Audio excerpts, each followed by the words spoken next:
어서오세요. 괴담 들려주는 낚시꾼 괴담로 괴담집사입니다. 단페님들, 어떤 좋지 않은 큰 사건이나 큰 사고가 있는 곳에서 이상한 존재를 목격했다는 얘기 혹시 들어보신 적 있으세요?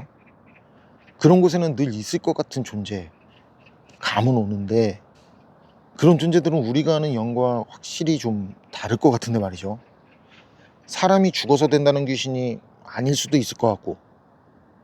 이번 이야기는 땀치님께서 보내주신 사연입니다.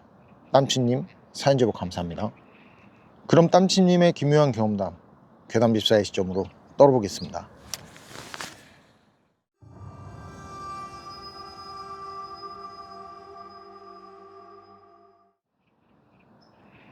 제가 소름 돋는 오싹한 얘기 하나 해드릴게요. 저는 군 시절 때부터 귀신을 보기 시작했고요. 이후 지금까지 수많은 존재를 보고 느끼고 있는데요. 일반적인 느낌을 주는 영과는 많이 다른 존재가 있어서 그 존재에 대해서 이야기를 해볼까 합니다. 저는 서울에서 직장을 다니다가 개인 사정으로 퇴사를 하고 2013년도에 천안에 있는 업체에서 일을 하게 됐는데요. 처음엔 업체에서 제공하는 숙소에서 생활을 하다가요. 나중에는 따로 방을 구해서 혼자 살았어요. 숙소에서 생활하면은 그 관련된 모든 것들을 업체에서 제공해줬지만 나가 살면 예의가 달라지거든요. 방세부터 공과금까지 다 제가 내야 하는 거죠. 그런데 좁은 방에서 5에서 6이 생활한다는 게 쉽지 않더라고요. 그래서 근처에 원룸을 하나 구해서 나오게 된 거죠. 그런데 방을 구하려고 원룸을 보러 다닐 때 거기 원룸들이 밀집된 곳이었단 말이죠. 괴담 원룸이라는 곳이었는데 거기 원룸 중앙 현관에 들어가자마자 유리된 문 있잖아요. 그게 열리자마자 이상한 기운이 느껴지는 거예요. 좀 좋지 않은 귀신이 근처에 있거나 그런 귀신을 볼 때면 항상 느꼈던 그런 기운이었어요. 이쯤에서 제가 말씀드리고 싶은 게 있는데요. 저도 귀신을 보기 시작하면서 알게 된 건데 귀신이 특별한 곳에만 있지 않더라고요. 왜 흉가라든지 사고가 있던 자리에서도 여기 있어요 그러잖아요. 소위 귀신 본다는 사람들이. 근데 이 영가라는 게 어디 그렇게 특정 장소에만 있는 게 아니더라고요. 그리고 양지에는 없고 음지에만 있는 그런 식으로들 말하잖아요. 그런데 그런 거 볼 때면 진짜 저 사람들이 보긴 보는 게 맞나 싶어요. 그리고 사진에 홀령이 찍혔느니 뭐 어쩌니 그러잖아요. 근데 이것도 제가 보는 거랑은 좀 차이가 있어요. 우선 그런 존재들은 어디에나 있어요. 앞에서 말씀드린 것처럼. 그리고 밝은 곳에도 있고 어두운 곳에도 있고 군대에서 처음 봤을 때처럼 도로 한복판에도 있고 그냥 여기저기 다 있어요. 그리고 사진이나 영상으로 볼 때면 저 같은 경우는 안 보여요. 한 번은 궁금해서 제가 사진도 찍고 영상도 찍었단 말이죠. 그런데 분명 앞에 서 있는데 영상으로 보면 안 보이더라고요. 그리고 구분도 쉽게 되는 게 사람처럼 생겼는데 녹아서 흘러내리는 느낌이 나고 반투명하다는 느낌이 난다는 거예요. 확실히 빛이 강하거나 밝은 곳에선 빛이 통과해서 잘 보이지 않고 어두운 곳에선 실루엣이 강해지면서 좀 더 뚜렷하게 보이는 느낌이 들고요. 이 부분에서 아마도 밝은 곳엔 그런 존재들이 없다고 말하는 사람들, 그 사람들은 이 부분에서 저랑 차이가 있는 건가 싶기도 했었는데 어쨌든 제가 보고 느끼는 건 그렇고요. 그리고 그들도 각각 느낌이 다 다르거든요.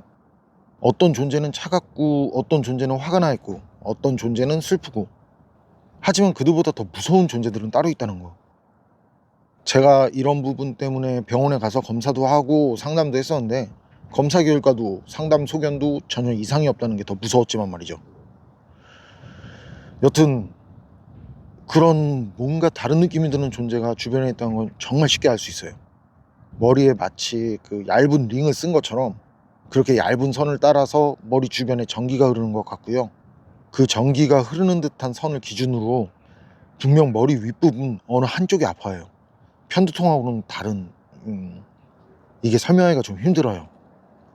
그리고 그런 것들은 아무 느낌이 느껴지지가 않아요. 뭐 영화나 사람들이 말하는 것처럼 어둠이니 두려움이니 그런 것도 없이 그냥 말 그대로 없는 그 자체, 아무것도 느껴지지 않는. 다른 존재들은 이상하리만치 솔직하게 그 감정이 전달되는데 그것들은 진짜 아무것도 느껴지지 않고 그냥 백지 같더라고요. 단 앞에 말한 것처럼 머리에 그런 느낌이 든다는 거죠. 그게 주변에 있다면 직접 눈으로 보기 전부터 말이죠. 그리고 어김없이 그건 눈앞에 모습을 드러내고요. 그런 게 느껴진 장소에서는 어김없이 나쁜 일이 일어나죠. 굉장히 안 좋은 사고라든지 사건 같은 것들이. 그리고 그날 중앙현관을 들어섰을 때 딱 그런 느낌을 받았던 거고요. 그리고 굳히기에 들어가듯이 휘파람 소리가 들려왔어요. 이것도 말씀드린다면 그런 존재들은 가끔 말을 걸어오거나 이상한 소리를 내거든요. 비명을 지르기도 하고. 어쨌든 그런데 그런 것들이 절대 귀로 들리는 게 아니에요. 머리에 찡하는 그 전류 같은 게 흐르는 느낌이 든단 말이죠. 근데 그게 무슨 뜻을 가졌고 무슨 소리가 나는지 전달이 돼요. 힘들죠. 말로 표현하기 힘들어요. 적당한 표현이 없어요. 우리가 사용하는 단어로는 표현하기가 힘들어요.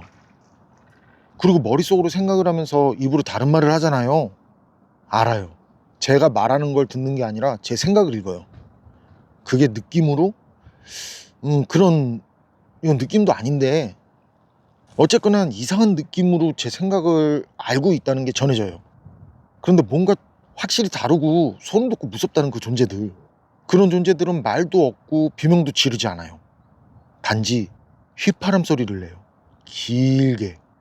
그리고 몇 초 쉬었다가 다시 길게. 이것도 정확히는 휘파람 소리가 아니지만 표현할 방법이 없어요. 사람이 아는 소리 중 가장 가까운 게 휘파람 소리라 휘파람을 분다고 말씀드리는 거예요. 그런데 그 원룸에 들어가면서 그 이상한 것들을 다 느낀 거죠. 정말 빼박이었어요. 긴가민가 할 필요도 없어요. 그래서 공인중개사분께 이제 여기는 싫다고, 볼 것도 없다고 그랬거든요. 근데 공인중개사분도 그런 거예요. 여기 방이 싸게 나와서 여기부터 보여준 건데 실은 자기도 여기 좀 그렇다고, 내키지 않는다고 그래요. 모르겠어요. 그게 진짜인지 아니면 자기랑 계약을 하게끔 하려고 그런 건지. 어쨌든 그래서 거기 원룸은 그냥 중앙현관에서 돌아서 나왔단 말이죠. 그런데 나중에 그 원룸에서 일이 났어요. 이건 뉴스에도 나왔고 어떤 사건이나 사고라고 구분지어서 얘기하는 것만으로도 알 정도로 그렇게 큰 그거라서, 그래서 사건인지 사고인지 밝히기도 그래요.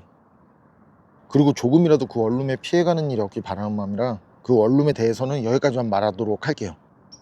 그리고 나중에 구한 원룸, 거기서도 이제 앞에 말한 그 조금 다른 부류의 귀신을 봤었는데, 귀신인지 모르겠어요. 그냥 편하게 귀신이라고 말씀드리는 거예요. 거기서도 일반 귀신하고는 조금 다른 그런 부류를 봤었는데, 그런데 좀 특이한 게요, 다른 귀신들하고는 다르게 돌아다니는 모습은 보이지 않고 거울로만 보이더라고요. 그런 건 처음이었거든요. 그리고 처음엔 그 느낌을 철저하게 감추고 있었는지 처음에 들어갈 땐 몰랐거든요.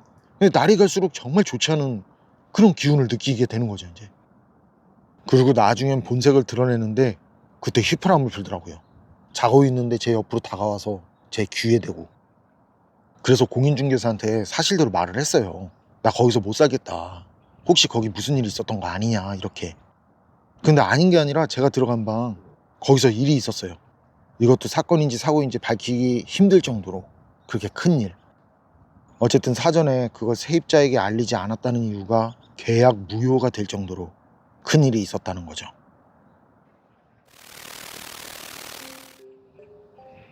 땀친님께서 보내주신 사연은 여기까지인데요. 그러니까 이게 우리가 아는 귀신과는 뭔가 좀 다른 것 같죠? 아웃사이더 같은 느낌이 나면서도 생전에 사람이 아니었거나 아예 다른 존재였을 것 같은 그런 느낌이 든단 말이죠. 이건 저승사자가 문제가 아닐 것 같은 그런 느낌. 여러분 생각은 어떠세요? 판단은 여러분께 맡기겠습니다. 괴담론 오늘 이야기는 여기까지입니다. 그럼 전 다음에 또 다른 사연으로 찾아뵙겠습니다. 늘 건강하시고 평온하세요. 함께 해주셔서 고맙습니다.